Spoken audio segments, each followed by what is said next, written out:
Hey, movie fans, and welcome back to another episode of the Uncharted Media Podcast. This is episode 79, a part 2, if you will, of remakes that we would like to see someday. We covered this at one point, but we just did animated movies that we want in live action form. This time we're just going to do any remakes that we want across the board. And also, Josh was not there last time, so we're going to have Josh for this one, I promise.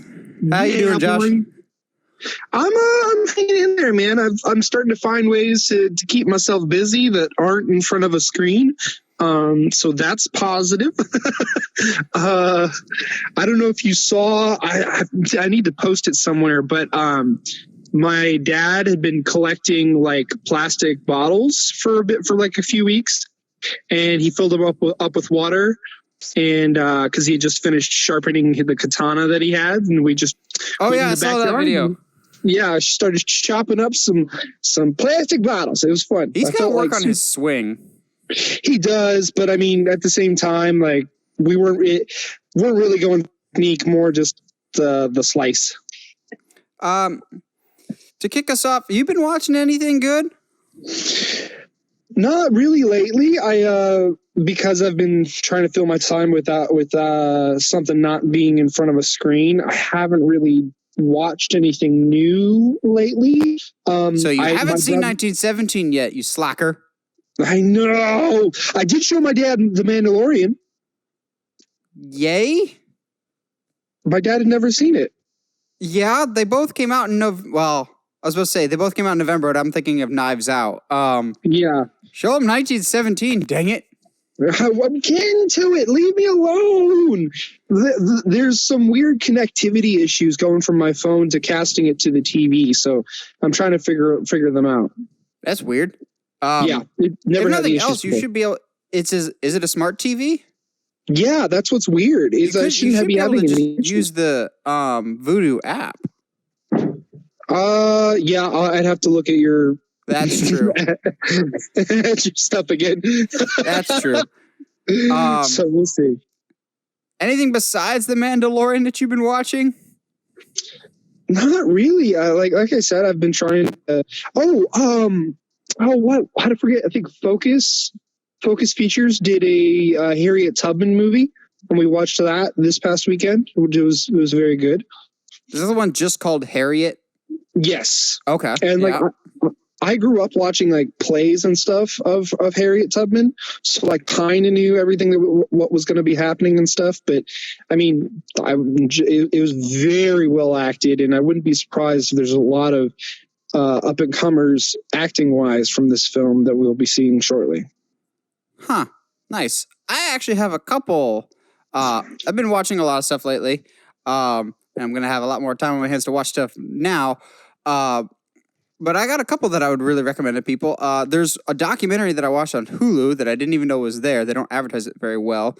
One called Batman and Bill, about this guy and his lifelong quest to get Bill Finger attached to the creator credit for Batman, because for like decades upon decades it said Batman created by Bob Kane, when in reality Bob Kane did 10% of the work of Batman, and Bill Finger did like 90% of the work. So it's this fascinating documentary about how this guy basically had to track down the only living relatives of Bill Finger that no one knew existed, or were even related to him.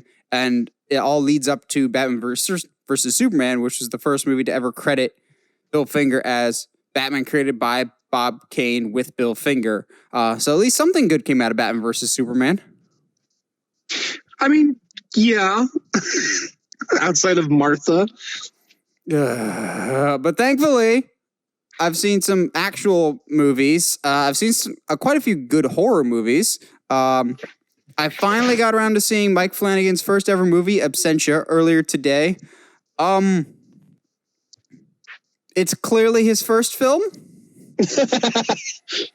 Fair enough. I love Mike Flanagan, but did you ever see his movie Before I Wake? No. About the parents who lost their kid? Yeah, I did. I actually really enjoyed it.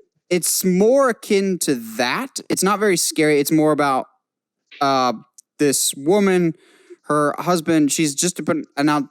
about to pronounce him dead because he's been missing for 7 years. And so like the day after she establishes that, he mysteriously comes back, and it's kind of has the early fingerprints are there for Before I Wake. I almost didn't believe that it was Mike Flanagan just because it was so different. It's not bad. It's very well made, but it's clearly like a early version, kind of like Christopher Nolan's Following of you could see what they will become, kind of. Yeah. However, that's not the standout that I've seen recently that I need to recommend to you 1,000 times over. Josh, have you ever heard of a movie that came out last year called Haunt? That sounds familiar. Oh my gosh. Yeah, this movie. So on paper, it's pretty generic of these group of friends go to an extreme haunted house, but the haunts are real. But here's the selling point. It's directed by the guys who wrote A Quiet Place. Okay.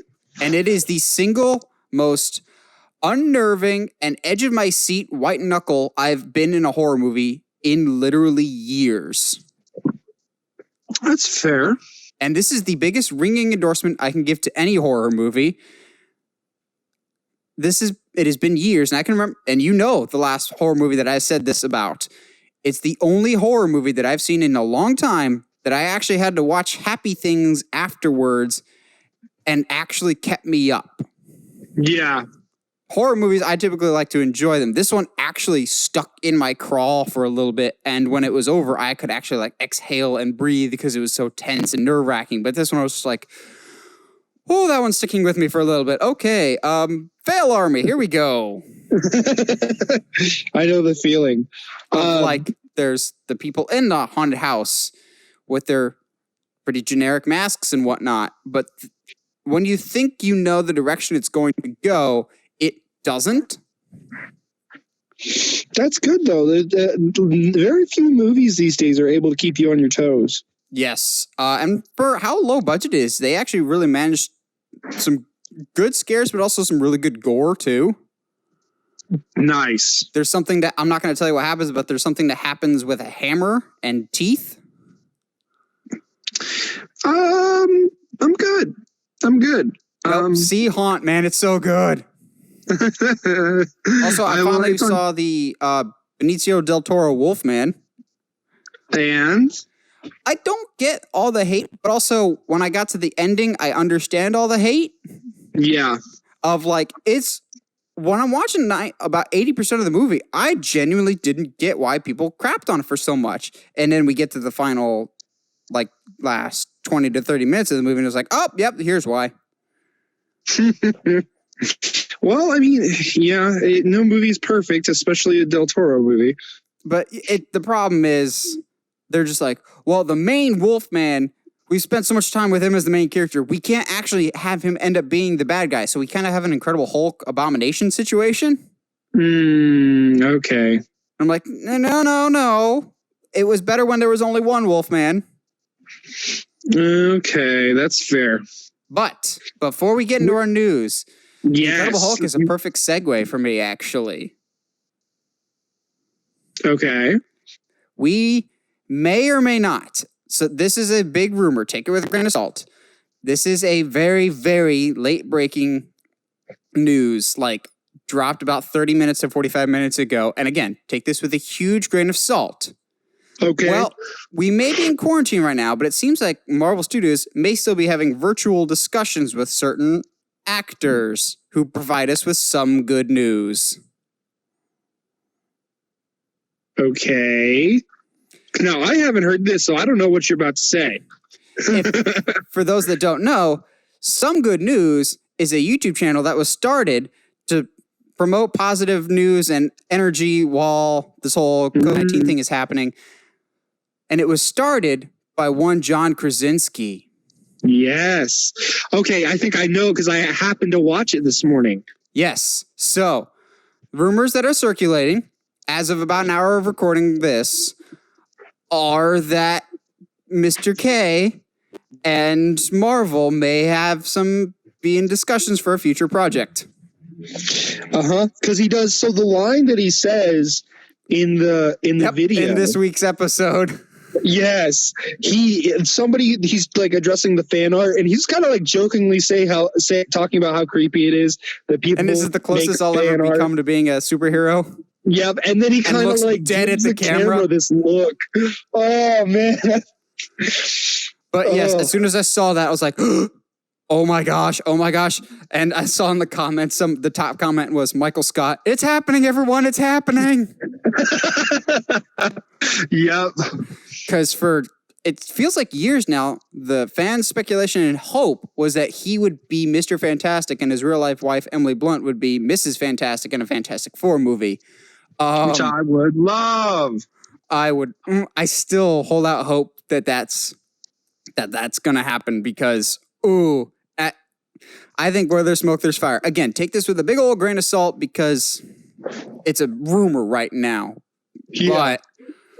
But, John, don't you tease us. Which, ironically, this isn't the best John Krasinski news that we're going to have this week, but we'll get to that later in our news because, boy, do we have a lot of news this week. Yes. Let's get going, man. You ready to get into it? Let's dive in. Because unfortunately, not all of it is good news. Oh, I mean, depending on how you look at it, this might be good news. No, because even though we don't like his role we don't really like his overall performance, the situation itself is not one that's worth highlighting, but we have to. For those that don't know, Ezra Miller is the current DC Flash. He was in Justice League. He was in a really quick cameo in both Batman v Superman and the CW Flash big crossover episode. Well, there was an incident, I think he's either over the weekend or sometime last week, that will have big ramifications for Ezra Miller as a Flash. So this viral video surfaced of Ezra Miller at a bar in not Norway, some country overseas, coming out of a bar, which why he wasn't quarantined to begin with when basically the whole world is in quarantine, that's a whole other issue, but we have bigger fish to fry with this situation. Viral video surfaced of him assaulting a female fan and more or less choke slamming her to the ground. He grabs her by the throat and he throws her to the ground. Now, at first I thought this video was fake because it almost looked like she's laughing and he's laughing, but then a report from Variety came out that the owner or the manager of the bar was there and could confirm, yes, he actually assaulted this woman and he had to be escorted from the bar. Holy cow. There's no easy way to look at this. If you were Warner Brothers, you're in a really tough spot because you've positioned him in not one but two of your major franchises with Flash and also Fantastic Beasts. Even if they do an investigation and they find out this is all just a hoax or whatever, you really have to cut your losses. And I think we might not even get a Flash movie, period, at this point. Well, I mean, given the fact that so much production has just halted, I wouldn't be surprised if it's at the very least just postponed for a big chunk of time. But yeah, I'd agree. I mean, unless barring that it surfaces that this is some kind of hoax or just some crazy, misunderstanding or what have you. I don't know, dude. I don't know. Because one of the things that caused Ben Affleck the Batman role was his alcoholism that he was dealing with. Well, Warner Brothers didn't remove him from that. He removed himself, which props to Ben for realizing that he had a problem. Yes, I agree. So, but what the weird thing for me anyway is, from what I know of Ezra, he's not that kind of person. Well, from reports that I've heard, he's not the physical type, but I have heard some reports of him being difficult to work with.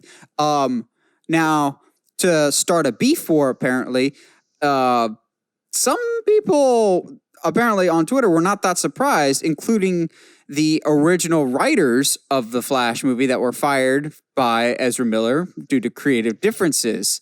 And Which is weird. when this video surfaced, all they did was tweet out creative differences. Wow. So they definitely were throwing some shade at Ezra Miller's direction. Interesting. Okay. Because Ezra Miller didn't like their story pitch, and so he was the one that told Warner Brothers, hey, I'd much rather work with Grant Morrison, and he and I will write a Flash script, which I don't care what actor you are. You don't have the authority to replace writers. Your job is to be an actor. Yeah, that's you can have story suggestions, but you can't rework an entire script because it doesn't fit what you want. Well, I'd see, and that's not your job as an actor. I would disagree on the stance of, like, say somebody like, I don't know, Robert De Niro, or these a top tier actor. Ezra's not there. He doesn't have that kind of clout to be able to pull that. Yeah, and more or less get writers fired. Which doesn't make sense. I have heard reports that he's difficult to work with. But if you're Warner Brothers, even if he's innocent, which I'm sure they'll do a thorough investigation, just the optics of this, because you got to think, he's going to be the face of your franchises, and everywhere he goes, people will ask him about this. And just the fact that he's clearly a liability. If this happens, everyone's going to look at him differently now of like, well, is he going to snap again? Is he going to keep being the bad boy? That's why I always am puzzled by the fact that we may be done with Henry Cavill as Superman, because he was a pitch perfect role model for PR from a PR standpoint for Warner Brothers, of did everything that was asked of him, smile on his face, completely professional. You never heard any issue of him. Ezra, there's been various reports over time. But they're still high on him. But also the reports that I'm hearing is the reason why all the other DC movies got scrapped, but Flash stayed, like why they scrapped like the Green Lantern movie or the Cyborg movie, but why they're keeping Flash is because they think, okay, we can use Flash to kind of reset everything to soft reboot. If we don't have Ezra Miller, I see them not recasting, but dropping the movie wholesale and starting over. Yeah. Which I can totally see. Which is just unfortunate that, yet again, DC can't seem to get a foothold to get going, even though they've been building some steam. Which I don't think it's their fault this time. Yeah, which is, again, unfortunate. And I know we actually haven't talked about it a lot on the show, but I highly doubt that Flash will be the only DC character that we won't see again. Amber Heard's Mara, I 100% guarantee you we will never see her again. At least even if she doesn't go to jail, Amber Heard's never coming back. Yeah. Oh, absolutely. Which I'm very down with. Her performance as Mara alone was bland and forgettable. But I'm okay with getting somebody else in that role that can actually like really bring it. Yeah, it's whenever you have a big franchise, you need to think about who is the best for the brand of this person. As much as I hate to say it, WWE, they're smart to make Roman Reigns the face of the company because he doesn't get, minus the one drug suspension, which that's a whole other issue.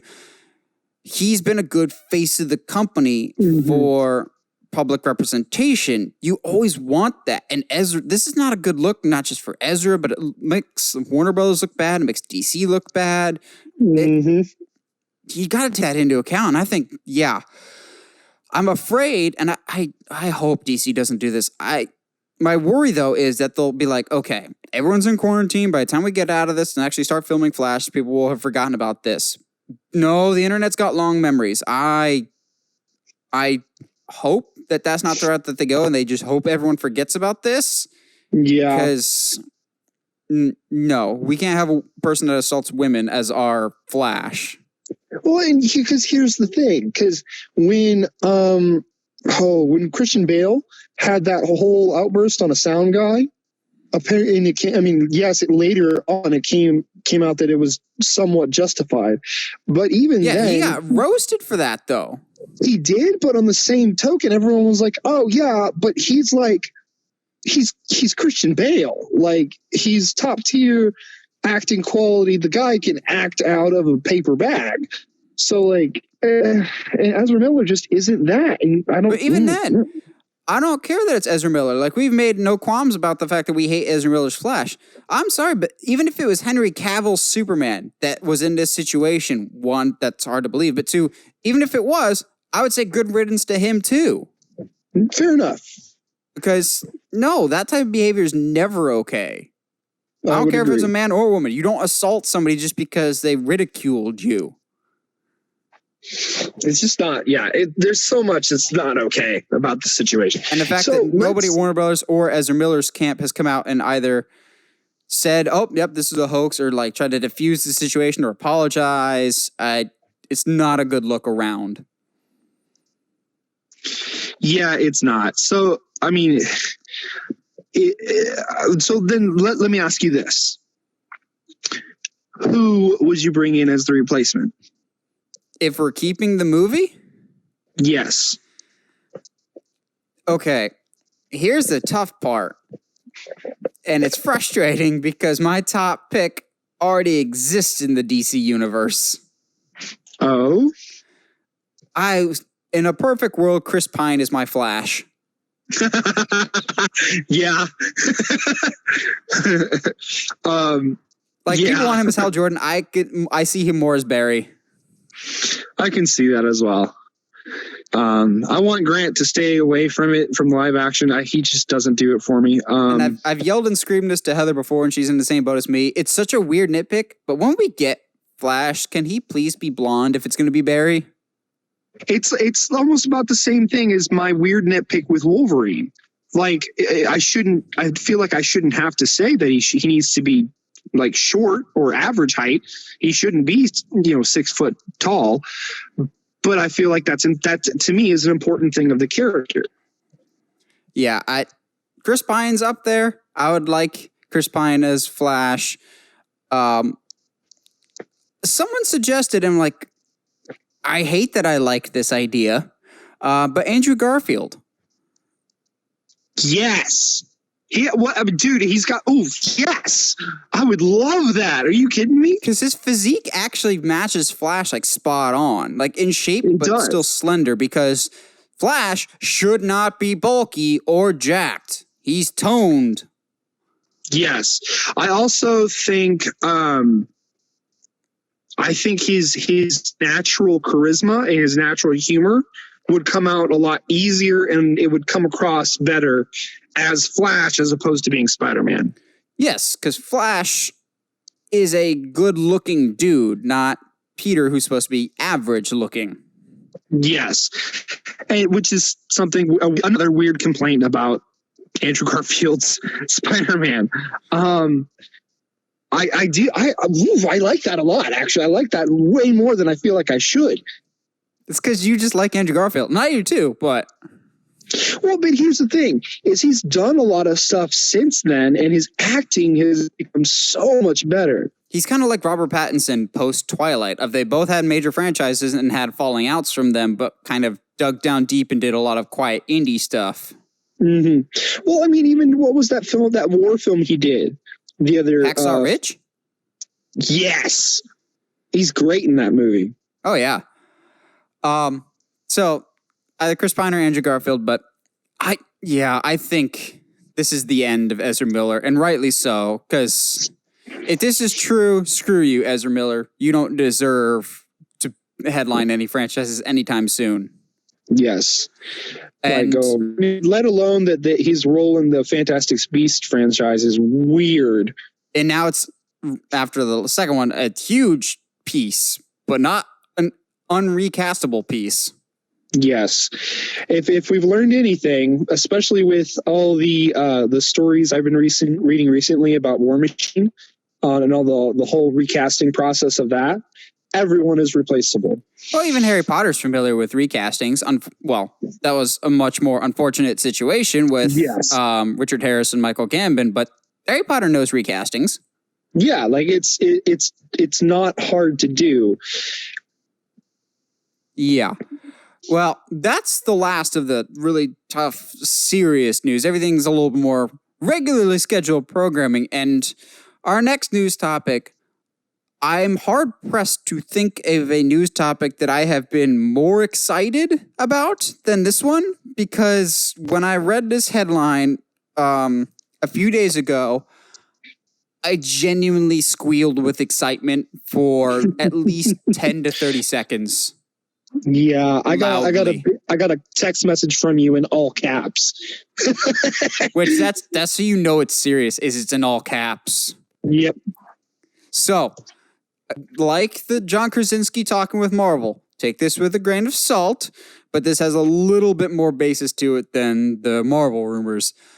The rumors right now is that John Krasinski is rumored to be producing and directing a Universal monster movie. Let's go! Oh my gosh, yes. Just 1,000 times yes. Oh, dude. I mean, okay, so I know we talked about it just a little bit off mic, but what monster would you give him? I had an unconventional pick because everyone's just like, the rumor right now is that it's something in the world of Dracula. So I had two options, neither of which are the most conventional, but I don't care. Van Helsing is one, but the one that I really am more attached to, The Brides of Dracula. I could, because we need something. We need a Brides of Dracula that's not super cringy. And I'm coming off the Halloween Horror Nights at Universal Studios had a classic Universal Monsters house, and one of the big standouts was The Brides of Dracula. And that's something I don't typically think of, but the way that they're represented in that house, I'm like, okay, I need you in a movie like yesterday. And if we've gotten anything from John Krasinski as a director so far, it's character work, but also tension. Mm-hmm. So I don't care what franchise he takes over with. Universal Monsters and John Krasinski, that is like a triple-decker extravaganza right there. Yes. I think the big thing for me is I don't want Van Helsing, and not because I don't trust John with it. I think if you're going to keep doing this Universal Monster theme here, that's fine. We need at least 2 or 3 more movies before we need somebody to fight these things. Yeah, the rumors that I've heard is that he's helping to produce or like oversee the Bride of Frankenstein movie, and then he'll be doing his own movie. Okay, I'm okay with that. Which, let's be honest, Bride of Frankenstein is actually better than Frankenstein, but yes, that's like the diehard old school black and white monsters. Believe it or not, for our main discussion, I have quite a few of those classic Universal monsters that come up on my list. Because, we had, I think it was earlier today that I texted you saying, how great would it be if the guy that did The Lighthouse and The Witch did The Wolfman? Yes. Okay, please tell them about this, because I really liked your pitch. So, as much as The Wolfman with Benicio del Toro fell apart in the second half, what I love, and will defend to the death of why it was actually good for the first half of it is it really felt like an old school 1960s or 70s classic Hammer Productions film of like this very gothic and London atmosphere. The performances were pretty good up until that point, and it was really like a silent slasher of like didn't really see the Wolfman a lot, but when you did, it was really violent and gory. And I just thought off the top of my head, I'm like, this kind of feels like I could see the guy that did The Witch doing just perfect with this material because all of his movies that I've seen so far with The Witch and The Lighthouse are period pieces, and he does period pieces really, really well of like colonial America or whenever the heck The Lighthouse is set. So something in that old-fashioned London, but instead of being a straightforward slasher, it's a more mystery spin like The Witch was of you have these deaths, like violent murders that kind of look like they were done by an animal or a wolf. But people aren't so sure if it's a wolf or someone trying to stir up black magic insanity and superstition and killing them themselves, making it look like it's a bear attack. And we don't know it until the end of the movie if it's a human or a wolf or both. Which is, that brings in a lot of different elements. I mean, it'd basically be a horror hybrid of the first Sherlock Holmes movie with Robert Downey Jr. and the Hercules movie with Dwayne Johnson, because there's a lot of stuff in that movie where they're like, well, I mean, yeah, there was a Hydra, but it was just a bunch of guys in snake masks kind of thing. You know what I mean? Yeah. And just Robert Eggers, I think, would be perfect for that. But going back to John Krasinski, a lot of his stuff I could see working really, really well with almost any Universal monsters of like the tension could be a lot of different things. The creature designs for A Quiet Place could also lend themselves to Creature from the Black Lagoon. Yes. He wants to do something with vampires, Bride of Dracula or Van Helsing maybe, because we already are getting a Dracula movie. That's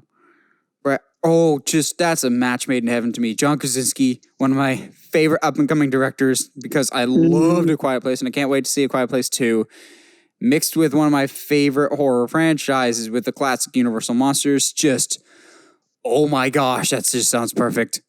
Yeah, I couldn't agree more. So, Universal monsters are typically movies about cursed creatures. This next project is legitimately cursed. Indiana Jones 5. Yeah. So, this is one of those times that I'm just going to be like, yep, I was right. I remember the last time this movie got delayed, because it's been delayed a couple of times, I said, the next time this movie gets delayed, mark my words, it's going to be a reboot. So I'm sticking with that. I feel like Indiana Jones is going to get rebooted at this point, because Indiana Jones 5, through no fault of its own this time, has been delayed yet again. This is probably the most cursed movie, except for maybe the Brendan Fraser Mummy movie. Or Uncharted. Oh, yeah. Well, again, that started filming. But yeah. But Indiana Jones 5 was supposed to come out last year, I think, or 2 years ago. I'm trying to remember. But they haven't even started rolling cameras. At this point, reboot the stupid thing. By the time this movie actually comes out, Harrison Ford will be 80. That is like 12 years older than Sean Connery was in The Last Crusade. Yeah, and to be fair, I don't know if Harrison would even want to come back. There's money involved, I'm sure. Well, but especially after Crystal Skull. Just bring back Shia. Dude, I'm not against it. We want nowadays Shia. We don't want 2008 Shia, though. Exactly, but that to me, that would be great. Maybe bring in, so, okay, fine, reboot. Or just do it in a reboot in a like a post. I don't know how to describe it, but like, okay, let's pick up with Shia's character. But again, it's today's Shia, and maybe Indy isn't around anymore, and so he feels the need to take the reins. Because if you spin it right, dude, I am so down for Shia to be our Indy. We're saying that because we're Shia fans, but we got to also take that aside and realize a lot of people hated Shia in that movie and hated the Mutt character. Which I don't blame them completely. I don't blame him at all for that movie. I blame him for being an idiot and breaking his hand on set and almost ruining the production of that. But I don't think he was the issue. I think it was how the character was portrayed, like written to be obnoxious. Yeah, which is, again, if you bring him back for a sequel, you can rewrite him. Okay. I think at this point, though, reboot more than anything. We've kind of already had that when they had that Young Indiana Jones TV series that was pretty good. Maybe just set it to a younger actor and set it before Raider. Well, I was about to say set it before Raiders, but technically Temple of Doom for some reason is the first chronologically. Set it before Temple of Doom. Yeah, dude, make it a young indie. I'm fine with that. If you had to, who would you cast as a young indie? I don't want Pratt. I don't want Holland. As much as I love Pratt, I would see just Pratt when I see him. Exactly. He's like Ryan. I love Ryan Reynolds, but his personality and charisma He's Van is Wilder too and everything. Yeah, it's too strong. Jeez. If we're going younger, that's tough, dude. I got one, but yeah. So maybe it's just because he's still on my mind, but I'm going to go with an actor that is already familiar with playing a younger version of a well-regarded character that everyone thought could not be recasted with Captain Kirk. Chris Pine is Indiana Jones. Okay, but I guess it kind of depends on how young you want to go. Exactly. But the thing is, I would do the Chris Pine approach with Star Trek for Indiana Jones of don't try and be Harrison Ford, try to be Indy. Because what I like about Chris Pine's Kirk is the Kirk essence is there, but at no point does he resort to being a Shatner impersonator. Fair enough. Which is, yeah, okay. I'm down. Again, it depends on how young you want to make them. If we're gonna go younger, jeez, dude, I don't know. Robert Pattinson. No, he's too wiry. Yeah, he's too wiry for that. It's jeez, dude, I'm struggling. I can see a lot of people. I just can't place names. No, he's too handsome. I was going to say Darcy Montgomery. Dacre Montgomery? Dacre, whatever. I feel like Darcy Montgomery is a Pride and Prejudice character. Yeah, that's what it sounds. But Dacre Montgomery might be a discount Zac Efron. Yeah, but he can act. Don't get me wrong. I feel like, and don't take this wrong, Harrison, but I feel like he's too attractive to play Indy. Harrison Ford is a beautiful man. He is, but I think you underestimate how much of a heartthrob Indy is. There's a certain generation that. Yeah. I mean, okay, fine. Let's go with him then. I don't know. It's just a matter of, I don't think this movie's ever happening. Disney should just cut their losses and make it a TV series on Disney Plus. I mean, at this point. Like Young Indiana Jones. Why isn't Young Indiana Jones on Disney Plus? Maybe that's a licensing thing. It's got to be a licensing thing. Because Indiana Jones is on Netflix for now, as Disney Plus breathes down Netflix's neck heavily. That's a nice collection you got there. It's a shame if that license expired. Which is going to happen very soon. We all know it. My fingers are crossed that once it goes over to Disney Plus, we get a 4K remaster of them. Oof. And then I can finally watch all of them all together. Well, the first three. Yeah. Well, speaking of Disney Plus, good segue. We're on a roll today. We have another live action remake, except this is I was about to say the first one coming to Disney Plus, but I forgot there was that Lady in the Tramp movie that everyone's already forgotten about. I never watched it, so. Me neither. I had no interest. But apparently we're getting another live action Disney movie, this time with their version of Robin Hood that they did, I believe, in the mid-'60s with the fox and the bear. So that was going to be my big question was are they doing that version? Yes. Or are they just remaking a Robin Hood? because we did that with Russell Crowe, and by no fault of Russell Crowe's, it was not good. Yeah, I almost put Robin Hood on our discussion later, but I was like, we keep getting those every couple of years, and they're all bad, which makes me mad. Because I love Robin Hood, which I will die on this hill, and I don't care. I'm super excited for this, dude. If they go full on, I am so down. Because everyone's just like, eye roll. It's another live action Disney remake, and I'm just sitting in the back going, this is one of the few that I actually asked for. Because I grew up reading Robin Hood all the time, so I watched this movie endlessly, and I went back and watched a couple scenes of it on Disney Plus. It is a lot funnier, more sarcastic than I remember. There's a scene, there's that classic like Robin Hood and Little John running through the forest. After that scene, they hide up in a tree to escape Little John's men, and was it? Not Little John. The sheriff of Nottingham. There we go.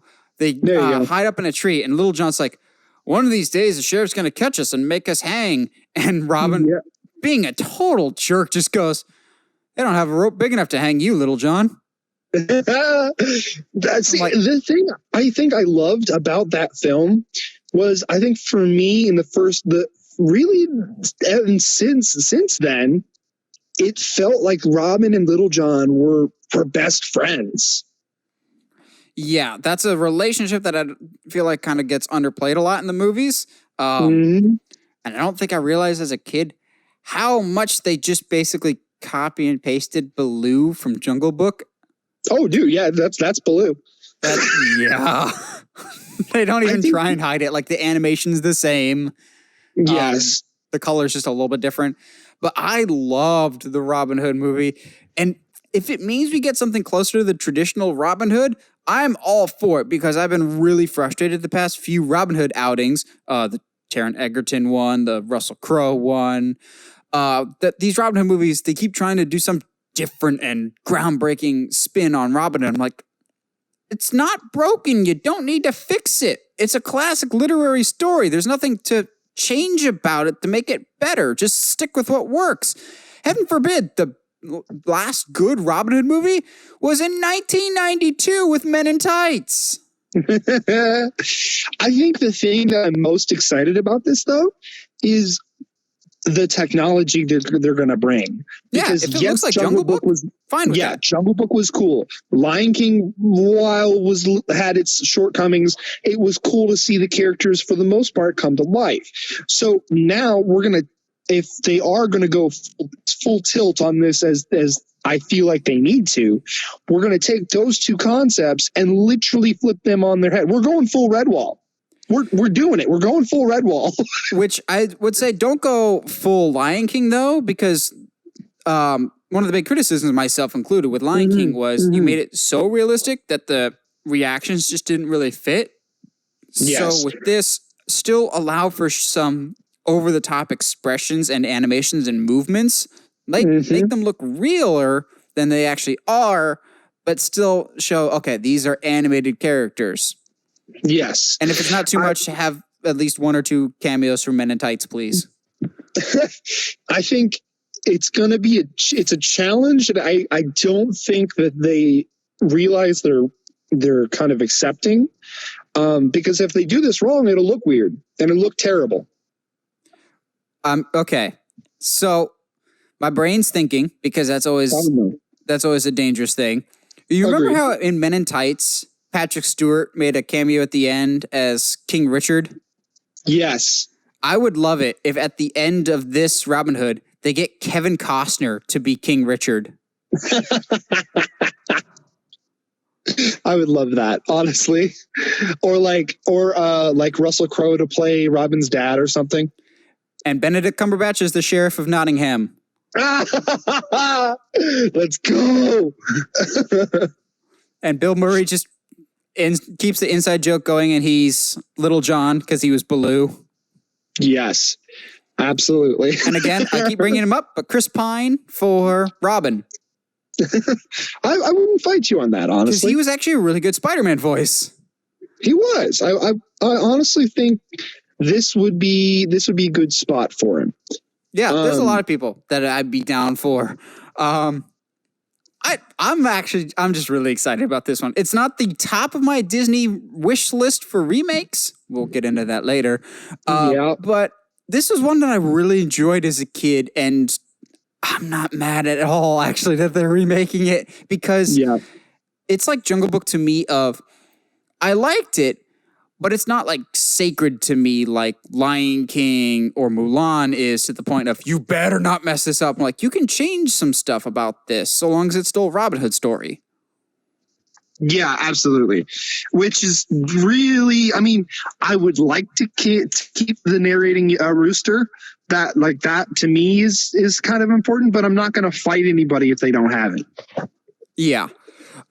So that's not our only Disney Plus story, as it seems like Bob Iger, who's still more or less kind of in control of Disney for the time being until things stabilize again, talked about the future of film releases, and they might be going more to Disney Plus in the future. It all depends on the virus and when movie theaters can open, and unfortunately what theaters will open. Rest in peace, AMC, as you filed for bankruptcy earlier today. But he talked about that Disney might release future films straight to Disney Plus, as they already announced with Artemis Fowl. I see this as both a good and a bad thing, because one, it's a good thing because frankly Disney Plus needs it. It needs more original content, and they're realizing that and they're churning stuff out. But at the same time, you still need theatrically released stuff, and they said that they're still going to keep doing that, like Black Widow. They pushed back the release dates for certain things, like Onward is now releasing in November. Not Onward. Soul is now releasing in November, and Raya and the Last Dragon is now coming out in March of next year. So everything got slotted down a little bit. But he seems to want to go in more the direction of move certain releases to Disney Plus. You think this is like a minimized risk for riskier projects, Artemis Fowl, or do you see them more kind of releasing just their major tentpole movies to theaters and their smaller stuff to Disney Plus? Yeah, I can see that. I don't necessarily see it as a bad thing. Financially, here, let me get my lips together. Financially, I can see it as being beneficial for Disney, in that I know that in order to show things in theaters, there's a certain guild you have to go through. You have to pay certain fees and whatnot. But which could be beneficial for Disney to not do that for, like you said, riskier movies like Artemis Fowl. Yeah, there's certain movies I can think of off the top of my head that Disney has made that they had no business releasing in theaters, but had they had Disney Plus at the time, would have been perfect for, like McFarlane USA, Mars Needs Moms, Home on the Range, Chicken Little. Like, all of those are perfect for Disney Plus, but an embarrassment to theaters. Well, but even something like John Carter, which turned out to, in my opinion, to be a diamond in the rough. Releasing that on Disney Plus, and then getting a reception from the audience, being like, oh, they do want something like this. Okay, cool. Then we can make another John Carter film and release it in theaters. I hadn't even thought about that. That's a very interesting strategy that I think Disney should look at. That's a great idea, Josh. I mean, sometimes I think about things. Broken clock is right twice a day. Yeah. But yeah, I hadn't even thought about that, of like riskier franchises. Yes, they poured a lot of money into John Carter, and I blame the marketing campaign, just like I blame the marketing campaign on Prince of Persia. They didn't market that movie well, so people didn't know what it was about. But if you release it to Disney Plus and spend half the money that you did, because as much as I love John Carter, there's no reason it should have cost $200 million to make that movie. If you make it for 75 to 100 and put it on Disney Plus, you might get that groundswell of support. Like, that's how Pacific Rim more or less did it. Basically. That did really, really well once it came to home video. Yes. To me, it's that. Ooh, excuse me, just for burped. It's that capitalization of that quote unquote cult movie culture of movies that have come out and have only gotten popular after they were in the theaters. Zombieland. Like companies have already lost millions and billions of dollars on these films by them not doing well in the theaters. But I mean, yeah, movies like Zombieland, like John Carter, like Treasure Planet. Treasure Planet, things like that. They that for whatever reason they feel are more risky. Then they can put them there and be like, all right, okay, cool. We can kind of wipe our hands of it. And some analyst somewhere is looking at the numbers and go, hey guys, like Treasure Planet's getting some pretty good views. Like maybe we should look into this. That way, when they come back and look at it a few years later, like there's a lot of movies that a lot of fans that say they saw the movie in theaters, but didn't, you Iron Giant fanboys. They're like, we saw it in theaters. We would love to see a live action remake of that. I'm like, you liars. If you saw it in theaters, movie would have done better. You did not. Or Treasure Planet. Everyone claims they saw that in theaters. No, you did not. No one did. But even like with Treasure Planet, with the history of it, Treasure Planet was given to the directors because they had been asking to make that movie for so long, and Disney was just like, shut up and here, make this movie. We promised you could. We're not going to market it. Threw it under the bus by putting it up against Harry freaking Potter. Yes. Because you're going to win a movie. You're going to win a war against one of the biggest child books of all time versus a sci-fi version of Treasure Island. Yeah, you're going to win that battle, especially when you don't market it or mismarket it. Yes. Because Treasure Planet is a great film, and it deserves more than it gets. And we'll talk about that one later. Yes, I already know that we will. But yes, I really like your strategy of the riskier projects like Marvel movies. We're not going to get any straight to Disney Plus Marvel movies probably ever. But Kevin Feige's smart. They've already talked about this strategy of Miss Marvel will be introduced in her own series on Disney Plus first before she shows up in a Captain Marvel movie. Mm-hmm. Characters that need more development before you bring them to the big screen, but don't want to give them their own movie. Exactly. A franchise that's never really cared about character development is The Purge. But it's never needed it either. Well, I say it never bothers about character development, but one of the characters actually had some interesting development in Purge Anarchy, but side tangent there. I still think the second one's the best. Yep. One of the movies that has not actually had its release date changed yet is the fifth Purge movie, which is now going to be titled The Forever Purge, which really, really gets me thinking and makes me excited. Have you seen all of them, Josh, before I talk into my speculation here?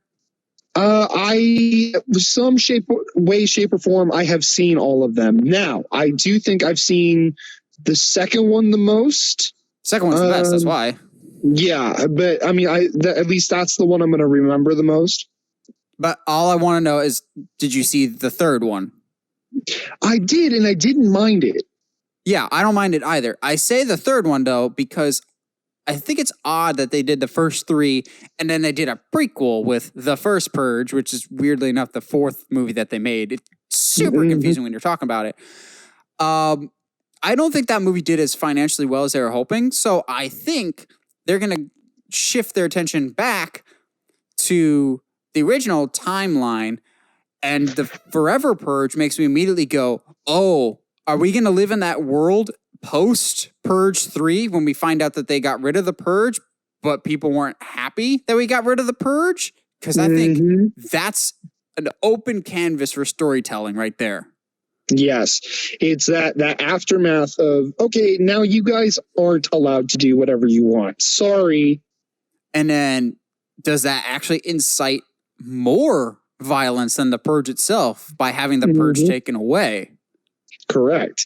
Which you can have. I never ever thought that we'd be sitting here. When the first Purge movie was announced, I never thought we'd be sitting here so many years later talking about how the Purge movies are a great commentary on the human condition. Yeah. But here we are and being kind of excited for the Forever Purge, which is going to have a great political and human conversation about what happens when people are no longer allowed to do whatever they want.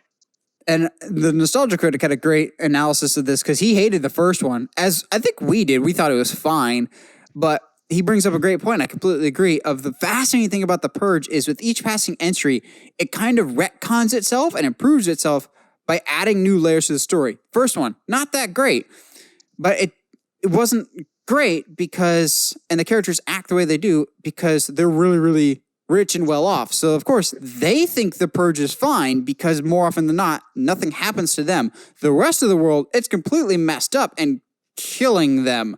So like the first one is like a just small pocket of what's happening in a greater world, which is what we get in the second and third ones. But it doesn't change anything about that first one. It just more elaborates on the whole concept of the Purge of, is killing bad? Well, yes, we knew that. So we got away from that in the first one of, wait, people aren't actually killing each other in this one because they realize it's a dumb rule. So there's actual plants here that were trying to kill people to reduce population with government corruption and everything else. It actually added a lot of interesting layers, and they kept doing that. That's why I was a little disappointed with the fourth one, the first Purge, because I feel like it kind of took a step back and became a little generic. But I'm excited for a world after Purge election year of, okay, yes, the world seemed like they wanted the Purge to end. Well, the Purge ended. Was it a vocal minority that wanted the Purge ended, or a silent majority and the vocal minority is now leading the charge? It's so weird that that's the conversation we're having about the Purge. Movies produced by Michael Bay, of all people, get us thinking. Yes. It's very intriguing to me because there's really no other series of any kind like forcing us to have these kinds of conversations in the movie theater. And I don't know if they intended it this way when they first started, but yeah, they encourage a lot of interesting conversations. It did. This feels like that situation with George Lucas, where he made the first Star Wars, and nobody believed in it. But he was like, I want to tell a bigger story, but I've got to tell this story first to get the money to tell the story I want to tell. So they accidentally made a masterpiece. Yeah. Now, the Purges aren't masterpieces, but in terms of political commentary, they've come a long way since Is Killing Bad? It's more of, and it is still Is Killing Bad, but it's like, in what context? Yes, that was a lot of Purge Anarchy, the second one. That's why I think that one is my favorite one, because Frank Grillo, and I will support anything any actor that was in Warrior does. Yep. And Frank is great, and I really wish they'd have done more with his crossbones. Yeah, I still haven't really forgiven them for what they did to him in Civil War. Yep. I mean, anything else you're excited about with the Forever Purge? Are you ready to get to our discussion? No, I mean, I still think it's hilarious that we're having the Purge movies are making us have these conversations. Where like movies like Strangers, they don't make us have these conversations. It's just weird that in this era that we talk about horror franchises going downhill, The Purge is consistently one of the ones that I'm actually looking forward to every new entry. Yeah, it's The Purge. Like, I'm actually more excited for a new Purge movie than I am like The Conjuring 3, just because I hated the second one, and The Nun. Yes. That one's a little bit more spotty to me than The Purge, which I just think is so weird. It is, because it's such a basic concept that it's one of those like, this is so basic that any company could mess it up. Yeah, but so far they haven't really bungled it too badly. I mean, like the fourth one is only bad in comparison to its predecessors. Yes, I would agree. It's pretty paint by numbers. It's great if you haven't seen the other Purges. Yes, which honestly, I don't think I would mind taking that one, putting it before the first one, and watching them in that order. Yeah, it does still kind of mess up the timeline. I mean, a little bit, but that doesn't, because the first whatever. Purge, like the one just called The Purge, is supposed to be set in 2023. Okay, so would that be in between And 2 and 3? And then in Purge 2, the opening was a flashback scene to the president's parents being killed during the Purge, and that was like 10 or 15 years ago. Okay, so it would have to be... So yeah, the timeline's all wonky for the Purge. Just don't think about it too hard. Yeah. But let's move on. Josh, you got a sponsor for us this week before we get into our discussion? Let's do, you know what? In this these moments of trying times, I don't think we've joked about the virus a lot. You and me, I think part of it's just to keep us sane. I mean, and I've thrown out discussion ideas that are very distasteful, but have some humor to them. But I think we need to give a shout out to all our healthcare workers that are working their butts off right now. Okay? The real MVPs. Jeez, they really are. And guys, just stay home. Please just stay home. Like, we just need to get out of this. I want to go to the theater again. I want to be able to go to a park and not be scared about being around somebody. Yeah, I like that Breakfast Club meme. It's so accurate of just like, but I want to go outside. You just bought yourself another 15 days of quarantine. But another 15 days. Stay inside. When do you get this? So real quick, before we get into the remakes, I wanted to throw something against you, against the wall with you to get your opinion that has to do with our discussion. It's not on my list, mainly because I haven't seen it. I actually have one that I have not seen, but I love the concept. So I'll be curious to hear your thoughts too. Okay, so I've been trying to do more research when it comes to discussions and not just pulling stuff out of my butt, which honestly, the first 4 or 5 are very like, yeah, Josh has said this. Yeah, Josh has said this. Yeah. So I tried to get a concept of, I have seen quite a few movies, but what remake ideas are out there that people are having, and this was one of them. And at first I didn't like it not because I haven't seen the film, but because it is such a classic. I've seen people recommend or saying that they would be interested in a remake of The Breakfast Club. See, I have not seen The Breakfast Club, but I know that's like sacred ground for a lot of people. Exactly. But at the same time, the pitch that I saw was, it's not necessarily the characters that are important. It's the discussions and the meeting of worlds that is happening. And with as confusing and as terrifying as this world is that we have right now, a remake on The Breakfast Club, I guess. I mean, I need to see it, so it's hard to have this conversation about a movie that I haven't seen. That kind of film would interest me, of 4 characters who are forced into detention and are forced to have basically conversations about the human condition. Well, we had that already. It was called 2017's Power Rangers. See, yeah, but like Power Rangers were involved.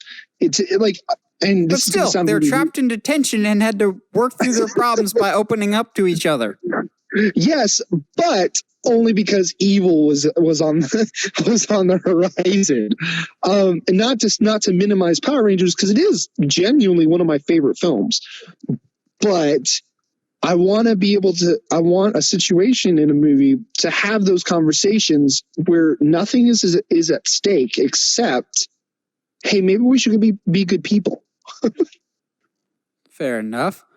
You open with that. I'll open with my movie that I have not seen, but I know this got a critical lashing when it came out. But the premise is so interesting and intriguing to me that I really, really want someone to take another stab at it. Do you remember the Justin Timberlake and Amanda Seyfried movie, In Time? Yes, I actually really like that film. I want an In Time remake. Josh, explain to people what In Time is and the premise of it, because I think the premise is genius. So basically, everyone has a certain amount of time. Like you were given a clock on your arm, basically, and once that clock is out, you're done. And like you can earn time by working. You can, time is currency. So it becomes an issue when there's people stealing other people's time. And then, like when clerical issues happen and somebody has too much time, what do you do with it? And it's like that's basically like, okay, who's controlling the time? And that bring us this conversation. Yeah, that's just a good concept, and it did not do well at the box office, and I don't think it got well received critically. But I'm like, that's such a good concept. I want someone to try that again, please. Well, and I think it only didn't do well because for some reason people saw Justin Timberlake in it and in the trailer, and they were like, "Oh, this is going to be garbage." Well, honestly, if you can track down a copy of it, watch it. He does a pretty good job from what I remember. It's been a long time since I've seen it, but I enjoyed the film. Yeah, I have my hang-ups about Amanda Seyfried. I still to this day don't know what it is, but I don't like her. Yeah, that's fine. But that's one I'm just like, that's such a cool premise. Pat yourself on the back if you came up with that idea. And then go try again. Okay, I'm going to get this one out of the way because everyone and their mother knows it's on my list somewhere. Give me Treasure Planet, dang it. And I come out like Angry Atlantis. Thor in the end of Infinity War. Bring me live action Treasure Planet. I think the two that you and I are going to scream from the mountains are Treasure Planet and Atlantis: The Lost World. Yep, those are my top two. Like we've been saying this, and you know what? Maybe if they pull off Robin Hood, just maybe they'll think about it. Which rewatching them now, I used to debate. I was just like, oh, I love both Atlantis and Treasure Planet. Which one's better? Rewatching them now as an adult, it's very clear that Treasure Planet is far superior. They're both are fine, yes. But Atlantis wasn't necessarily as good as I remember. Not bad, just not as like excellent as I remember. But it's one that the potential is there for a live action movie. Oh, but Treasure Planet, chef's kiss. Need that, please. Yes, please. Oh my goodness. If nothing else, I want a live action version of that opening scene with Jim on the hoverboard. Oh my goodness. See, and I think that's the thing is in Atlantis, while not, top tier. Yeah. While Atlantis is not top tier, the animation for me is what saved it. The animation is so beautiful. The concepts and the characters, I think, were what sold it for me, which there's too many characters. There's a lot of supporting characters that could absolutely be cut out of the movie, but it's still so good. Yes. Whereas Treasure Planet, yes, it does what people have been trying to do with Robin Hood. It's more personal. It takes this classic story, does something new with it, while not always making sense exactly how the world works. You don't really doubt it. Yeah, it fulfills the quota of Treasure Island, which that was one of, if not my favorite and most read book ever as a kid. That I wore that book down so much. I love Treasure Planet, so I'm sure that influences my thinking for Treasure Planet, but just the design choices, the art style, the fact that they incorporated so many different animations at the time, like hand-drawn, CGI, matte paintings, and it floats so seamlessly, and it still looks incredible to this day. But more than anything, it's just a fantastic story, and it's just the visuals and the storytelling would be perfect for a remake. Disney, just do it. Yeah, absolutely. And Atlantis, I think Atlantis would be elevated if it was brought to a live action. There's certain emotional things that can't come or don't come across as well in an animation, in that specific animation style that you can totally do in live action. Yeah, I think the big difference is Treasure Planet is more like a traditional swashbuckling adventure, whereas Atlantis has the potential to be an epic. Exactly. Because it's so big in scope. You couldn't get that feeling with it being animated. Not to say that, because there's another movie on this list that does successfully do that in an animated form, but I just felt like the true scope of what was needed couldn't necessarily be captured in animation. Yeah, like imagine a live action version of that Leviathan. Bro, ugh, thing was terrifying. Yes, it still is. Yes, what else is on your list? Because I'm sure there's plenty others.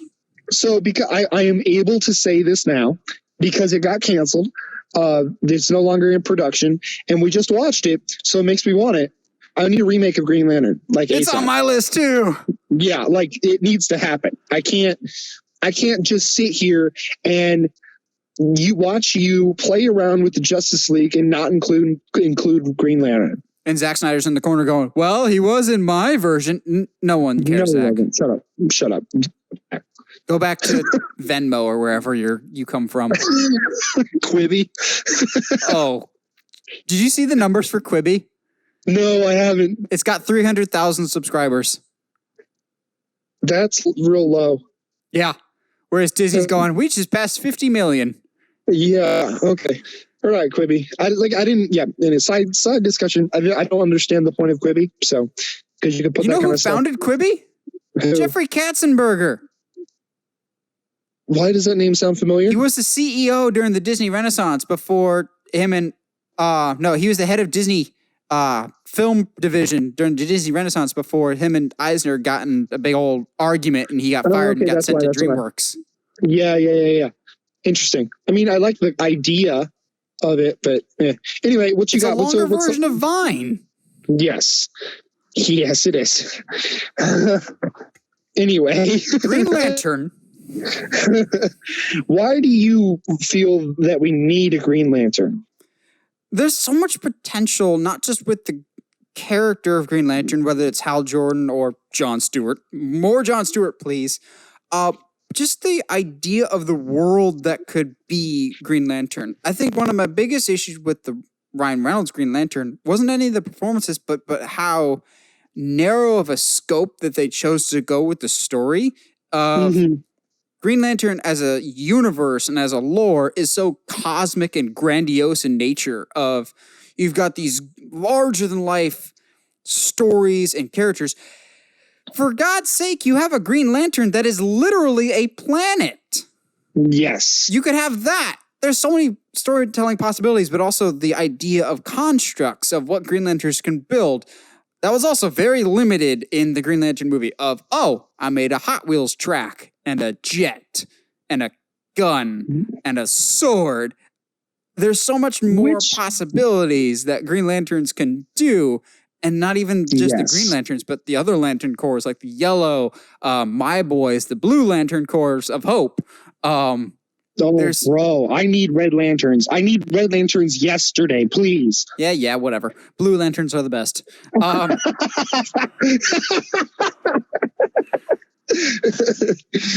Red Lanterns are the Slytherin of Green Lantern, and Blue Lanterns are the Hufflepuff of Green Lantern. Which is okay, but to me, like the Fear Corps is cool and all. That's fine. You want everybody to be afraid, okay?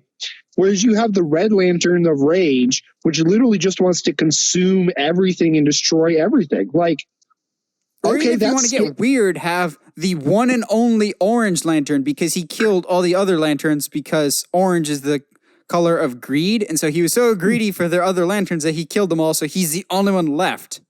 Yes, the Green Lantern Corps as a whole. It could. Somebody suggested, and I don't want to go that far, but it's not that far off. Of the storytelling possibilities of Green Lantern could rival Star Wars because it's a blank canvas of what you can do. Yes, Green Lantern only had one main character. That's not very normal for a Green Lantern story. Normally, they're very large and cosmic in scope of. There is no limit.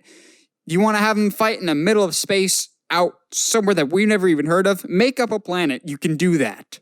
Yes. See, for me, I think Green Lantern to me has the ability to be the Avengers movies. You can bring okay, fine. You know what? Let's just stay on Earth. Let's do that. That's fine. I don't care. I mean, you're short-tailing yourself on story possibilities, but fine. Okay. So then you build so that all of a sudden you need all seven of the Earth Green Lanterns I've never understood why that has happened, because you technically only need one lantern per sector, and it just doesn't. Yeah, all the sectors are the same space, but whatever. To the point where you build where you need all 7 Green Lanterns from Earth to come together. There's like you said, there's so many story possibilities. Jeez, dude, could you imagine seeing the death or the reveal of Kyle coming home and seeing his girlfriend / wife in the fridge? That'll never happen, because even the comics try and forget that happens because they realize they went too far. Yes, I agree. But see, you talk about that moment. Yes, the Blackest Night is the one that we've always talked about, but I forget what storyline it is. But there's something about Hal is afraid of fighting something. Maybe it's Parallax. And so it's either like his brother-in-law or his actual brother puts a green light in the window to say for Coast City, this house is not afraid. And so Hal sees the entire city, puts a green light in their window to say, we're behind you. You can't be afraid because we're not afraid. Yes. There's a moment in the Rebirth arc with Hal. Going into Rebirth, his ring breaks or he loses it or something happens and he's trapped on a planet. So literally from his own will forges his own ring in the middle of the galaxy. Like, there's so many great storytelling aspects that you could do with Green Lantern. It's literally limitless, and it's frustrating that they went so narrow with it. Yes. Because absolutely. It would be like, to put it in perspective, it would be like a Star Wars movie, except they're just going to focus on a bartender on Bespin of what his perspective was during Empire Strikes Back. Yes. Now, you might get some of the important details, but you're not getting the whole picture of the whole greater universe out there. Yeah, absolutely. And I think that's the Green Lantern Corps that's your door to bring in, all these other interdimensional threats. Mr. Mixel-Pitalik. Let's go, boy. So let's keep on this train of movies that were frustrating because they narrowed the scope so much and got lots of stuff wrong. So I understand that there's a rumor for the second one to come out, but I need a remake of Avatar: The Last Airbender because it did not do justice at all. We're not getting a movie. We're getting a Netflix series. I don't care. But yes, you're right. They messed up so much. They did, like, so much. I don't care that the kid knows name karate. Pronunciations. It's like, bro, I don't care that your Aang knows karate. He can't act. Get out of here. It was just bad. And you have an Indian director who's making the all-powerful firebenders all Indian. Get out of here. That's not how that works. You can't do that. You can't switch races. Ugh. Let's forget about the racially diverse cast on the animated show that clearly showed that they're from different parts of the world. No, let's make everyone more or less kind of the same. Oh, and the good guys, white people. I struggled to even bring up Avatar because it frustrated me so much. Like, I know if you go on the YouTube page, you will see that there's 5 good things about the Avatar: The Last Airbender. And we actually almost did it this month, but I switched it out at the last minute because, I don't know, I didn't feel like hating myself that much. Yes. Yet. However, there are 5 good things about it. There are a few things they got right, but they're not enough. Nothing is story related. Nothing is acting related. Like, the things that actually matter. Yeah, that is one of the most frustrating movies, and I don't know if they'll ever take a chance on that movie again, but I think a Netflix series is the right way to go. I agree. So, a lot of my list is going to make me sound like an old man. So, like a lot of I tried not to get anything that has been recently rebooted. So, King Arthur and Robin Hood, as much as I wanted them to be on my list, are not because they're too new. So, even by the rest of remake standards, this is the most recent property that I want remade, and that's the Final Destination movies. Really? I know we're supposedly getting a remake. I think that could really, really work nowadays. There's a lot more you can do with it, yeah. Especially because I really, really like the first one, and I kind of want them to remake them more in the style of the first one, because the first one is not like the rest of them. Gee, it's like the rest of every horror franchise ever.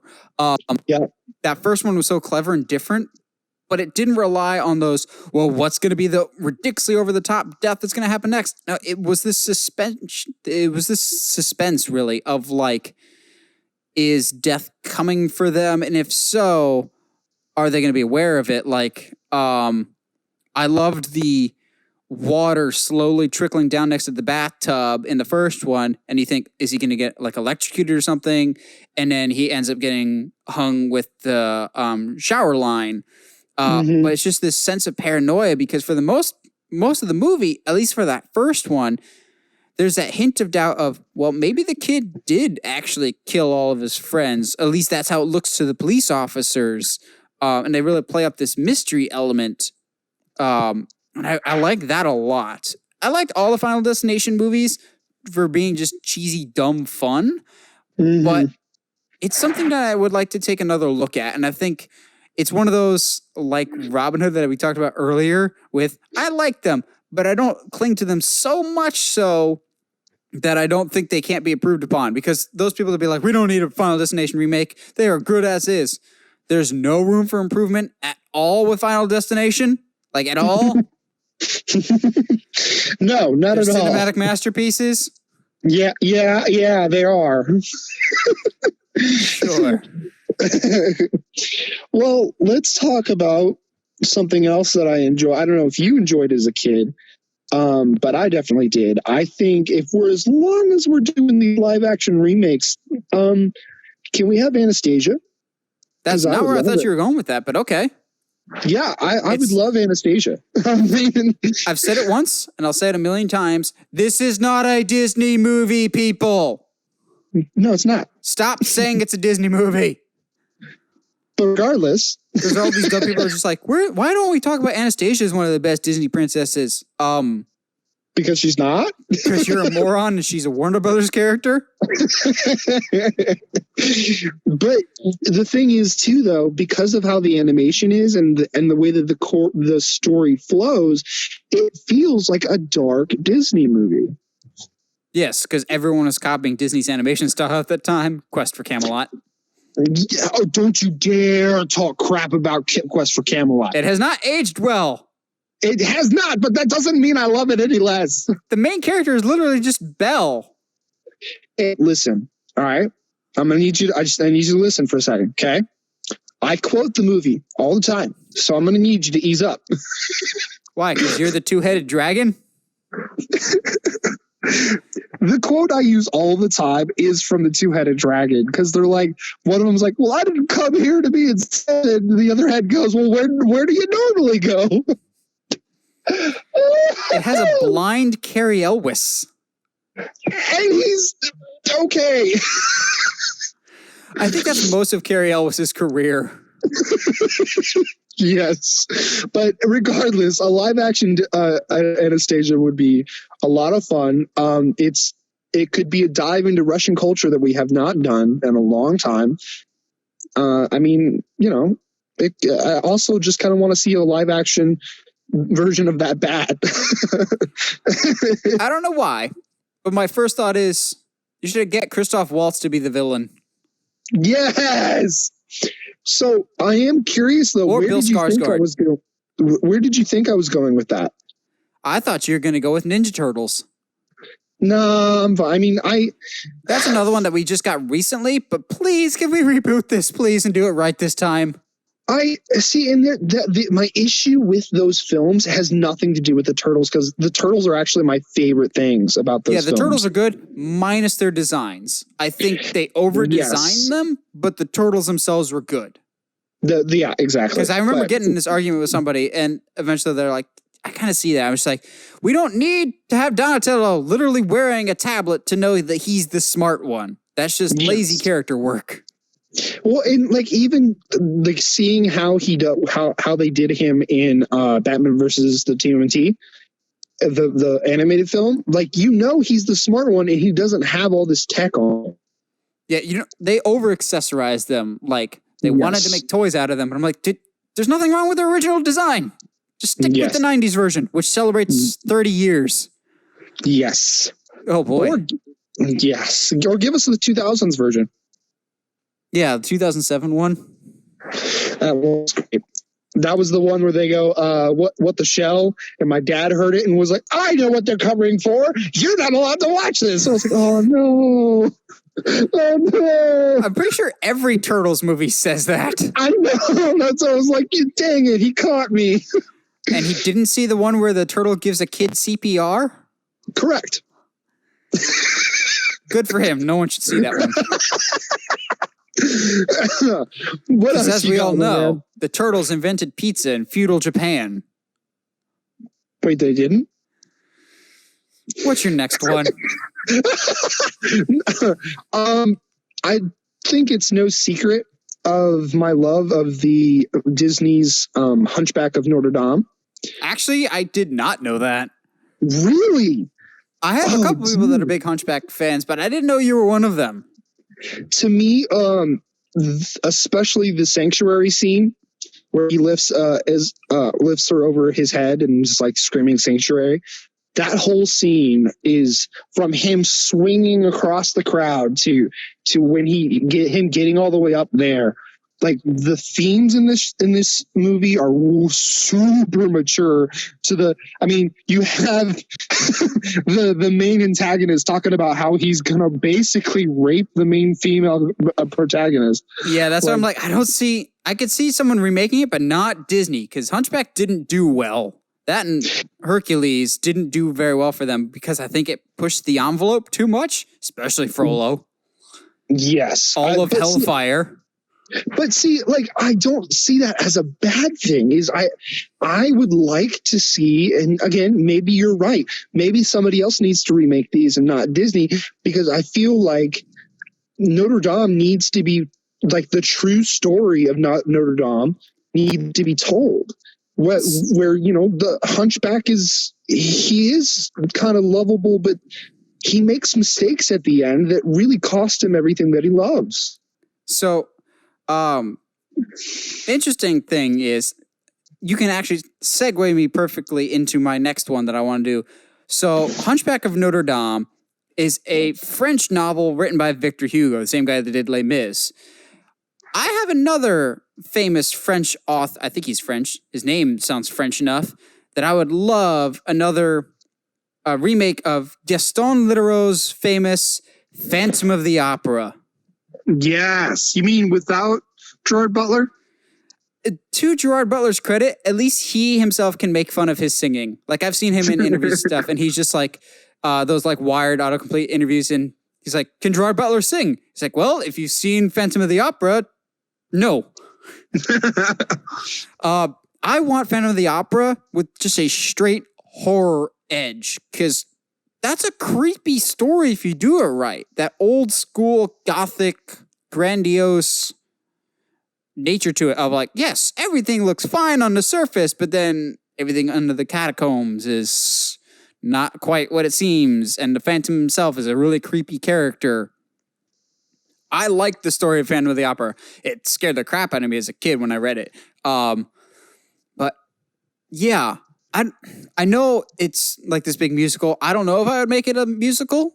It can be done that it doesn't have to be a musical. I would go with more of the horror edge to it. Because, I don't know why you wouldn't at this point. It's an avenue that we haven't really gone to. Everything else with Phantom of the Opera we've tried 1,000 times. Let's try something different. Yeah. What else you got, bro?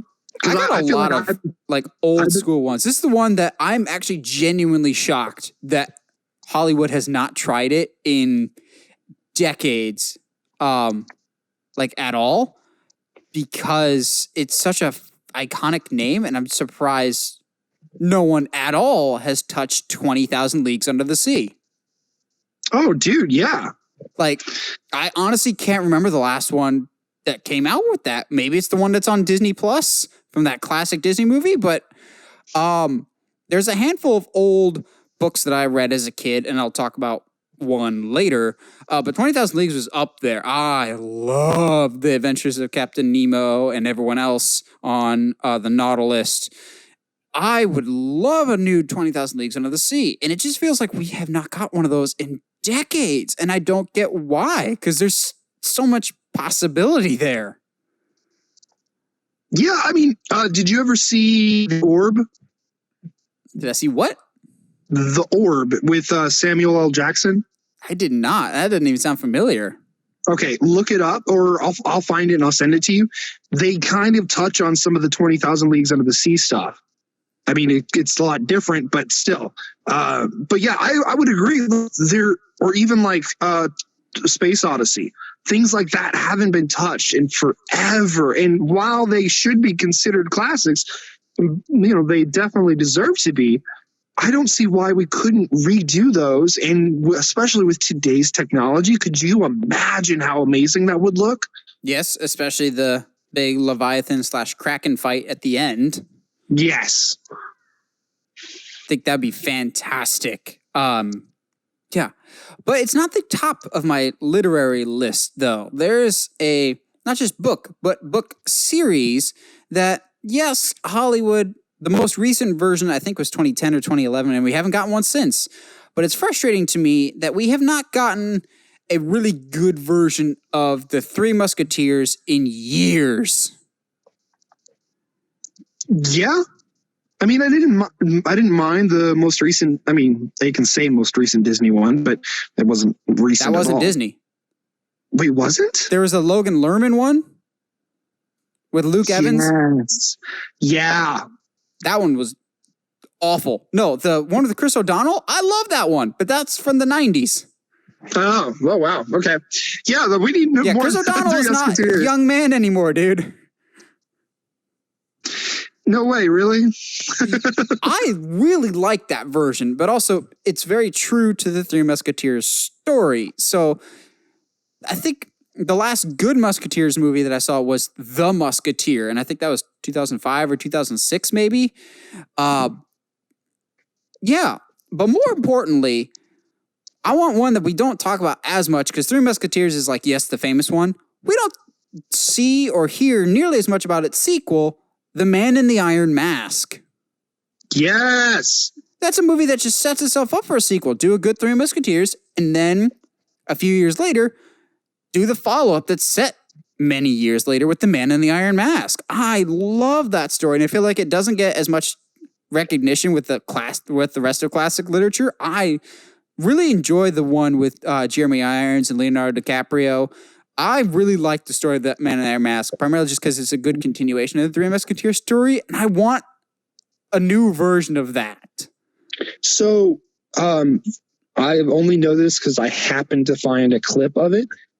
There's a movie out there that does deal with the Man in the Iron Mask line, but it stars Arnold Schwarzenegger and Jackie Chan. Oh, no. I mean, not as the Man in the Iron Mask, but they are in the movie. Oh, no. That sounds awful. I think I know which one you're talking about, too. Yeah. But the thing is, with the Three Musketeers, there's so much material. Like, it never really scratches the surface of how much Alexander Dumas wrote in those stories. There's so much ground you could cover. The Three Musketeers, in and of itself, could be a series that ends with the Man in the Iron Mask. Yeah.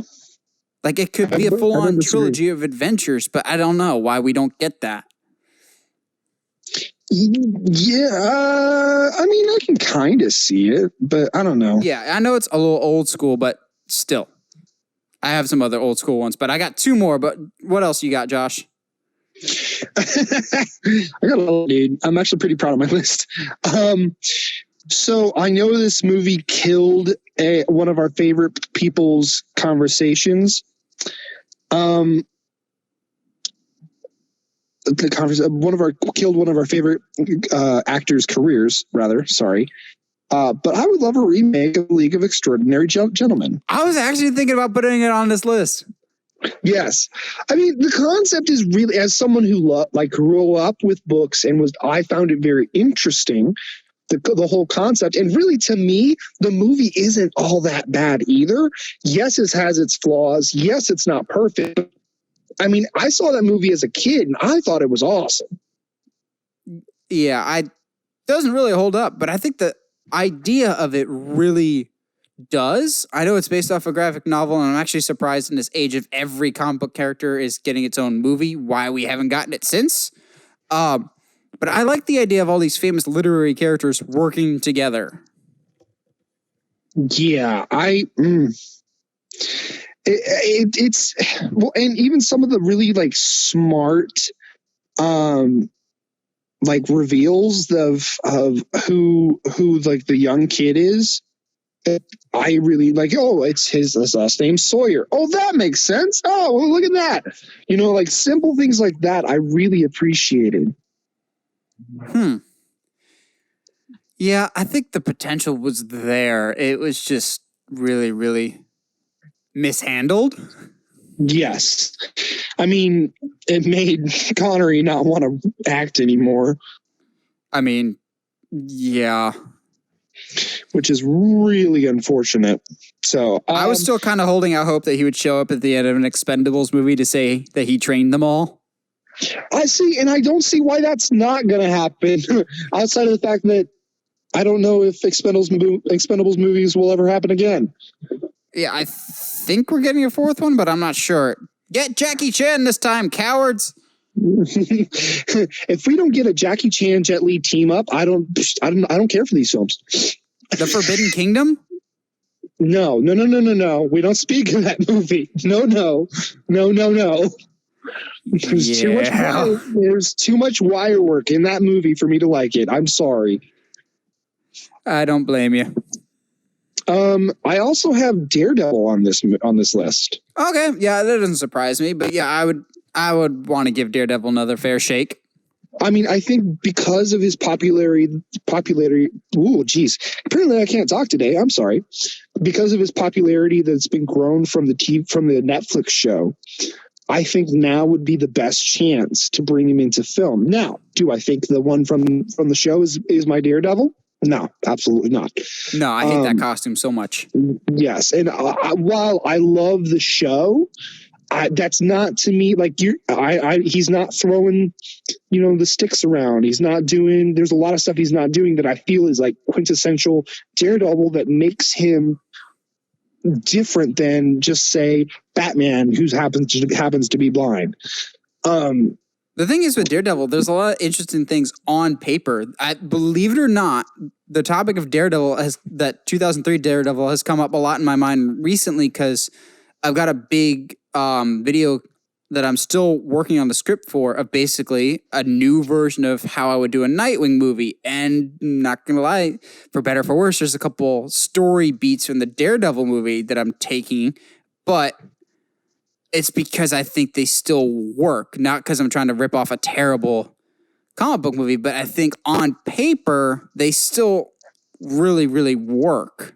Yes. I think there's a lot of story. Again, I mean, do I think going straight into the Defenders if you get a Daredevil movie is a smart idea? Absolutely not. I don't think that the Defenders is that great of an idea. However, I wouldn't mind having a Daredevil remake. I think there's potential in that character to team up with Spider-Man down the road. I feel that would be a lot of fun. I don't know. I in this day and age, I think Marvel should go back and look at these kinds of things. I don't know if we'll ever get it, but a team up that I would not mind? Shang-Chi and Iron Fist. Yes. Authentic Iron Fist this time. That makes so much sense, dude. What in the world? And then give Shang-Chi an not Shang-Chi. Give Iron Fist his actual costume. Yes, please. Don't be afraid to do it. Abysmal. Come on. Like, it's just, come on, just don't wimp out on the costumes, guys. Like, these are what makes the character unique. Makes it different from somebody who's just a martial artist and decides to become a vigilante. That's what ups the ante. Yep. What else you got? This might be coming a little bit of out of left field, and I know there's a lot of love attached to this film. But I would love to have a Lost Boys remake. Really? Yes. I think there's stuff that, while really cool for the movie when it came out, it does not age well. No. But I would love to see what that kind of story would look like in a modern time. Fair enough. Bring Kiefer Sutherland back somehow. Dude, I'm not against it. Of course not. I love me some Sutherland, even if he is kind of a crazy person. Kind of. Now, he hasn't gone full Randy Quaid, though. He hasn't gone full Mel Gibson either, so. Yeah, don't go Randy Quaid or Mel Gibson. How many more you got? I have one. I have two more. Oh, sweet. Yeah, you do your two, and then I'll do my two. All right. So the first one, I want to start off by asking you how you feel about the movie Hancock. Fine. I think it's fine. I know everyone's clamoring for a sequel. I don't think it did financially well enough to get a sequel. Mm-hmm. I don't want a sequel. I want a full-blown remake. I'd be okay with that. I think, especially in the comic book world, movie world that we live in now, a story about a superhero who is, by all intents and purposes, pretty awesome. Him dealing with something as serious as addiction would, I think, A, would stand out, especially in today's scheme. B, it would give you an opportunity to tell an actual, like, really deep story about addiction and how that affects, like, even somebody as incredible as a superhero. And maybe take out the whole weird plot point of he has to be far away from his other half. Like, get out of here. Just make a movie, please. See, if I would reboot Hancock, I would more or less kind of do Hancock, except with Amazon's The Boys spin to it. Yes, Make Hancock exactly. R. Yes, make it R. Go full blown. You want to do this? Let's do this. Okay. Like, maybe he accidentally kills a dog, and then have him through his addictions, show how he can't process the mistakes he makes. Yeah, like he saves a city, but killed a lot of people by accident. Exactly. Like, because Marvel's not dealing with that. No character. I mean, you can say that people are dealing with that in Civil War, but not really. They forgot about it after about 15 minutes. Exactly. Like, nobody for a full movie is having a very specific character talk about what would happen if a superhero legitimately emotionally couldn't handle his mistakes. Yeah, I think that's a really heavy topic that I would love to see explored. Exactly. I think Hancock would work. Exactly. I mean, I don't think I would bring Will back, which could be the more controversial part of it, but it's one of those that I think people will be mad for a little bit, but it's not like Hancock has millions of diehard fans. Yeah, exactly. Because we all know Hitch is better anyway. No, geez. Yes. Now, my final one was something that came to me out of the blue earlier this week because I had realized I hadn't watched the final season of it. Back in the day, Samurai Jack had 3 seasons. Now there's, 5? Yes. They brought it back for the final season because it got canceled and to kind of finish out the arc. And let me tell you, that final 5th season, it's so hard. Not on a like, oh, this is the final season, we have to say goodbye to our characters. Like, no, like, I think in the first couple episodes, Jack is legitimately like almost bleeding out, and he's having to fight like 6 or 7 of Aku's assassins.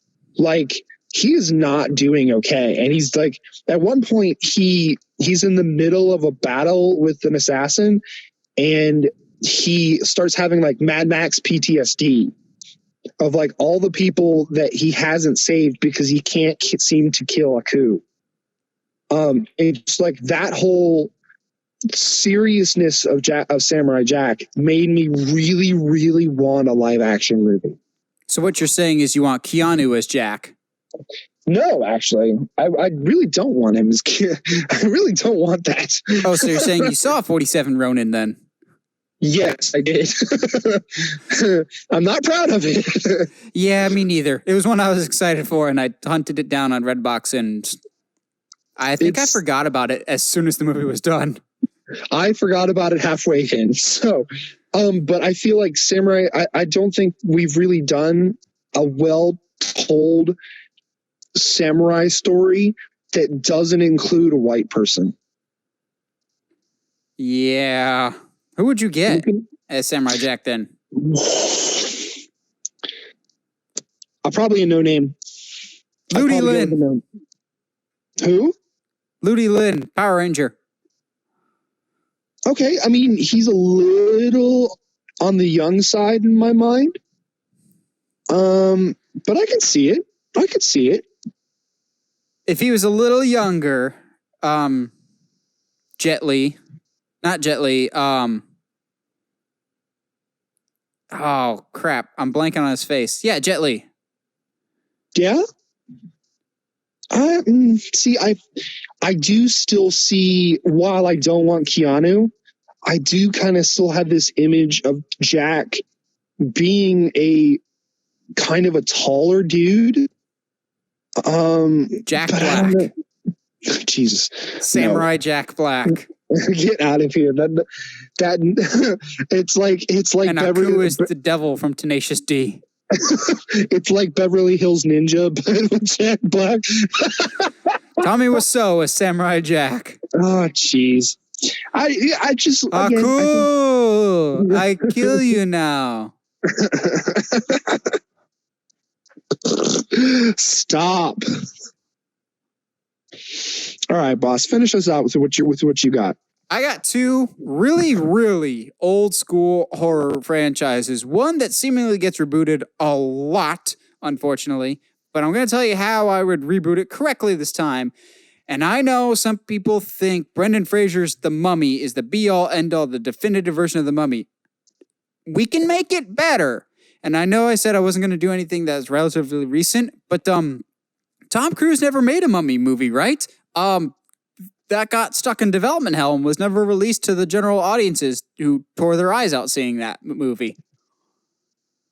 I mean, yeah. Okay, The Mummy, not gonna lie, I kind of hate the original. It's so boring. But the potential for The Mummy is there. Yes, I love the 1999 Brendan Fraser one, but here's kind of what I would want for a Mummy movie. Still kind of the same concept with the Brendan Fraser one of a whole bunch of explorers, some of them looking for gold, some of them just looking for discovery, and they find this big pyramid and they go inside to explore. Then the door slams behind them and they're stuck in this pyramid. And there's only one mummy, but he's slowly picking them off one by one. It's Alien, except in a pyramid, and instead of a xenomorph, it's a mummy. Okay, I'd be down with that. That way, there's that running joke of mummies are super slow. Well, you got nowhere to run, so eventually he can catch up to you. It doesn't matter how fast you run. So if we make it so they can't run and everyone's confined to the same space, and that we don't have to worry about the world ending, I think that's more terrifying and claustrophobic. I could see that. Yeah, I would be really down for that. That's a mummy movie that I think is much more interesting. However, of all the classic Universal properties, the one that I want rebooted more than anything, just because you really, really missed the mark originally, but that has so much potential, is one that I tried to keep it together and not show my hand when he said earlier that you don't want to see it remade, but I want a Van Helsing remake. I mean, okay, hold on. I do want it, just not now. Oh, no, absolutely not. It has to be a build-up, but I love the concept of Van Helsing, of it's the Sherlock to Dracula's Moriarty. So, for those listening and for Josh, spoiler alert for the Dracula BBC series that dropped last year, which is phenomenal. Check it out if you haven't already. The first episode I thought was getting a bit aimless because I didn't know what the direction of the show was going to be. And then this nun character that we've been following around for a while, this woman lives with the rest of her sisters in this big castle, and they've seemingly have Dracula at bay because you have to invite Dracula in and everything else. So she seems like she's one step ahead of him. So I'm like, I really like this character. That's pretty cool. And she starts to walk away from Dracula, and he's just like, don't you walk away from me. I know who you are, Agatha Van Helsing. To which I just immediately sat up real quick because that spelled out where the show was clearly going for. And also, you got me invested in a character before you revealed who they were, and it didn't change anything. MJ twist in Homecoming. And it was like okay, yes, I already like this character. I like the fact that this is our Van Helsing because she's already outsmarting Dracula. I love the character of what Van Helsing represents of, yes, you can have the monsters, the monster mash, all these characters, but you have that one character that can take them all down. And it's not Hugh Jackman, because I don't know what that travesty was. I would love a horror-based Van Helsing. And one monster per movie, please. Well, you don't want to deal with all of them all at once? No, I would think it would be much cooler if each movie is taking their time to, okay, this movie, he has to capture but not kill Frankenstein. And then that's when we find out the doctor's the evil one, not the monster. And then maybe he has to fight the Wolfman. And then we get to Dracula one-on-one. Yeah. Okay. See, that sort of thing I'm down for. My point earlier in the show was I feel like you need to build the world around first before you're like, okay, cool. So evil stuff. And here's Van Helsing, go. Oh, yeah, I completely agree. Van Helsing is a character you kind of have to build towards, but at least for me, for horror movies, a horror movie to me, most of the time, is only as good as their protagonist. That's why I love Halloween so much, because Laurie is really, really good. The best Friday the 13th movies are because Tommy Jarvis is awesome. Oculus, Karen Gillan's character, is one of the smartest protagonists in any horror movie ever. And Van Helsing is like the OG horror movie hero of been in multiple movies, up against the main villain, can stop them. I would love a modern, non-Hugh Jackman version of that. And on paper, Hugh Jackman was the right choice, but making it a Resident Evil spinoff doesn't help. No, not at all. Especially if you're doing a spinoff of a show, of a movies that have a cult following are not that good. Yeah, so like Treasure Planet, obviously that's still my number one, but Van Helsing in terms of classic Universal monsters, oh, I want that, please. And I'm willing to wait. I just want more Universal monsters brought to the 21st century. Preferably closer to how they were originally, looking at you, Invisible Man. But if some changes need to be made to bring in more horror fans, I'm willing to make that compromise. So long as it's just still good material, I'm fine with it. Yeah. Any last minute thoughts before we bring this home? Not really. I think the big thing that we're discussing here is remakes are never really off the table. And then there are situations where remakes are a good idea. Karate Kid. And they bring something fresh to the table. Yep. Every once in a while, and maybe we'll do good remakes videos someday. Every once in a while, you can come up with fresh ideas with a remake. Ocean's 11, Karate Kid, Dread. You can have good ideas. It's just a matter of how you execute them. I think the stigma of remake is fair sometimes. Other times, some things we should take a second look at. Well, what do you guys think? What are some remakes that you would like to see, either live action or animated form? Let us know in the comments below. We always like hearing from you guys. And as always, if you like what you hear and you want to hear more, subscribe to us on whatever audio platform you're listening to us on, whether that's iTunes, Spotify, Google Podcasts, or YouTube. And if you haven't already, subscribe to us on YouTube at Uncharted Media. And as always, stay sharp, movie guys and gals.